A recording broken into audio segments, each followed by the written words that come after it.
We're going to learn today the ganglia. Let me define first what ganglia is.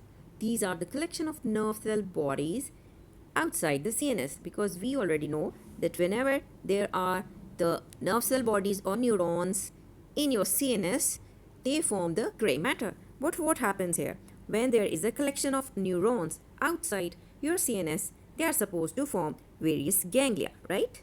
After knowing what ganglia is, we should know the place of the ganglia or location. They could be associated with your cranial nerves or your spinal nerves, right? So we can call them as craniospinal ganglia.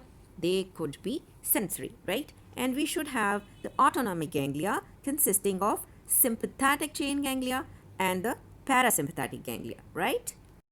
In this picture, you see the cut section of spinal cord and the spinal nerve, and you are familiar with the dorsal root ganglion that is holding in it the unipolar neuron. So this is one type of ganglia, the sensory ganglia or dorsal spinal ganglia, right? Now, among the autonomic ganglia, first see the location of parasympathetic ganglia, which are associated with the cranial nerve. Third, called as ciliary ganglion, right? The other one is the pterygopalatine ganglion, concerned with the seventh cranial nerve. Then you have got the otic ganglion, which is related to your ninth cranial nerve, and the submandibular ganglion, that is also having fibers coming through the seventh cranial nerve as well, right? And this is how there are few cranial nerves that are participating in the parasympathetic ganglia and supplying various organs, right? Let me repeat that your submandibular and pterygopalatine ganglia, they are related with the seventh cranial nerve, and the otic ganglion is connected to the ninth cranial nerve, and of course ciliary ganglion is connected with the third cranial nerve. Now the sympathetic ganglia. You can see the bilateral presence of sympathetic chain. Let me mark them. This is the sympathetic chain. This is the sympathetic chain made up of various ganglia, right?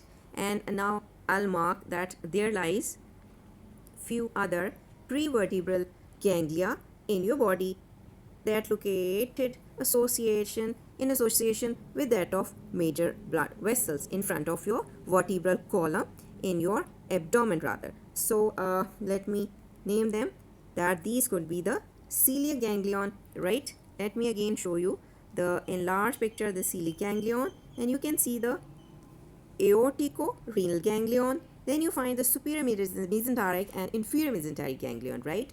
And all they are a part of autonomic ganglia. And you can find that adrenal medulla. Here lies the suprarenal gland above the kidney. If you can see this yellow color structure, right? This is adrenal gland having the adrenal medulla, which is considered to be a modified sympathetic ganglion, right? And in this picture, you can see the ganglia of the enteric nervous system in the form of mesenteric nerve plexus and the myenteric nerve plexus, right? Now there is another good diagram to show you various prevertebral ganglia, the celiac ganglion, the superior and inferior mesenteric ganglion, right? And you can find some other smaller ganglia. These are aortico-renal, that are present bilaterally, right? Now we come to the topic, that histological section of the dorsal root ganglia or spinal ganglia shows what? You can find, or we should know, that ganglia consist of again the nerve cell bodies or neurons, and definitely the neuroglia, which could be having Schwann cells or satellite cells, and the connective tissue that consists of the collagen fibers and some other reticular fibers being present here. And let me show you that the connective tissue around the dorsal root ganglia will be showing fibers and cells in it, and various cut section of blood vessels. Can you see that? These are the cut section of blood vessels in the connective tissue around this dorsal root ganglion. And what else you see? That in the very center you find various owl-shaped appearance of the neuronal or nerve cell bodies. They occupy the center of your dorsal root ganglia. You can observe so many of them, right? And here in this ganglion, you can see that the nerve fibers are arranged around its periphery, and the central area being occupied by the nerve cells, right? And these nerve cells, if I can show you, they are, let me mark them again. Here is the enlarged view of the dorsal root ganglia, and individually you can see a neuron with the nucleus and nucleolus, right? And this ganglion cell gave the appearance of owl eye, right? And they are well laden with the Nicel's body, and this is being the reason of their basophilia, right? And definitely we know that this Nicel substance consisting of a rough endoplasmic reticulum and free ribosomes, and they are well marked, and you can well observe that this ganglion nerve cell is having on its margins, let me mark, the satellite cells, right? You can find so many. They are also present here, right? Another histological view of the dorsal root ganglion in the Masson's trichome stain, and you can see that there lies the, you can see if it's a dorsal root ganglion or sensory ganglia, you have got the central fibers, they have occupied the central area, and the cells are located in the periphery. And of course, if it could be the autonomic ganglia, like that can be showing the center area being filled up with the neurons, and the periphery could be laden with the nerve fibers. This is the difference in between the two. Okay, let's discuss few differences among the sensory ganglia, which is dorsal root 1, for example, and the autonomic ganglia.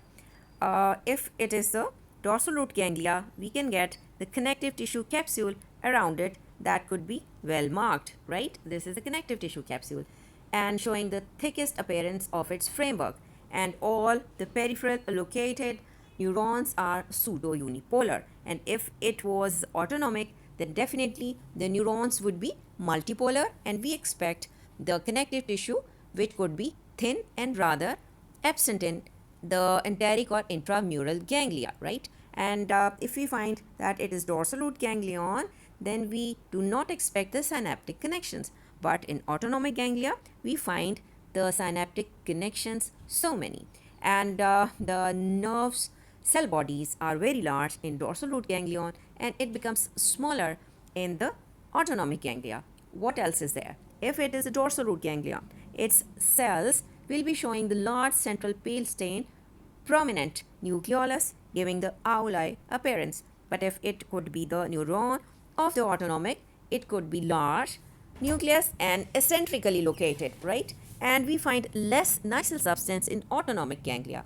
And what else could be the difference? That the nerve fibers should be evenly distributed in the center and the periphery in case of autonomic ganglia. And as you can see the picture, this is of dorsal root ganglion. We see the central located axon, and the periphery is occupied by the nerve cell bodies, right?